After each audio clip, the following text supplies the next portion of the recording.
বিশ্বকাপে ভরাডুবির পর কাল বোর্ড মিটিংয়ে খেলোয়াড়দের পারফরম্যান্স মূল্যায়ন করবে বিসিবি। কোচ হাতুরু সিংহের সাথে চুক্তি নবায়ন হবে কি না তা জানা যাবে কার্যনির্বাহী কমিটির মিটিংয়ের পরই।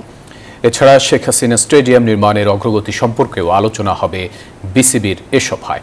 এসব কথা জানিয়েছেন বিসিবির সিইও নিজামুদ্দিন চৌধুরী সুজন। বিশ্বকাপে বিসিবির প্রত্যাশার সাথে মিল নেই ক্রিকেট ভক্তদের চাওয়া। টি-20 ফরম্যাটের ইতিহাসে সবচেয়ে ভালো করা দলের পারফরমেন্স নিয়ে বিসিবি সন্তুষ্ট থাকলেও দর্শকদের প্রত্যাশা ছিল খানিক বেশি। অধিনায়ক, সিনিয়র ক্রিকেটার সহ বিশ্বকাপে কোচের ডিসিপ্লিনারি বিষয় নিয়ে সৃষ্টি হয়েছে অনেক প্রশ্ন।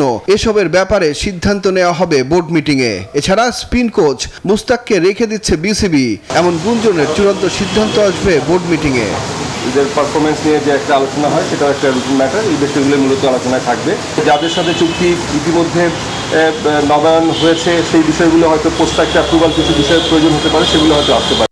শেখ হাসিনা ক্রিকেট স্টেডিয়ামের কাজ শুরু নিয়ে রহস্যময় আচরণ করছে বিসিবি। কবে শুরু হবে এই স্টেডিয়ামের কাজ ও ঠিকাদার প্রতিষ্ঠানই বা কারা, তা নিয়ে বোর্ড মিটিং থেকে আসতে পারে চূড়ান্ত সিদ্ধান্ত।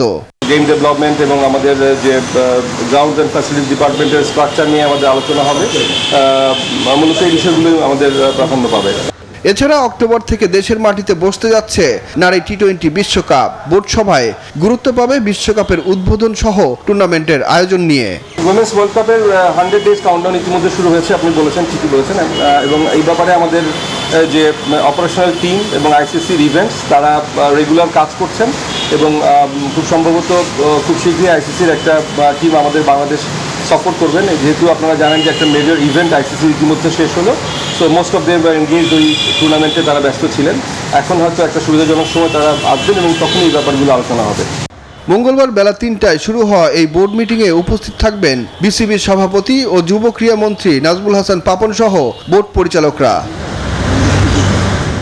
সুখন সরকার, নিউজ 24, ঢাকা।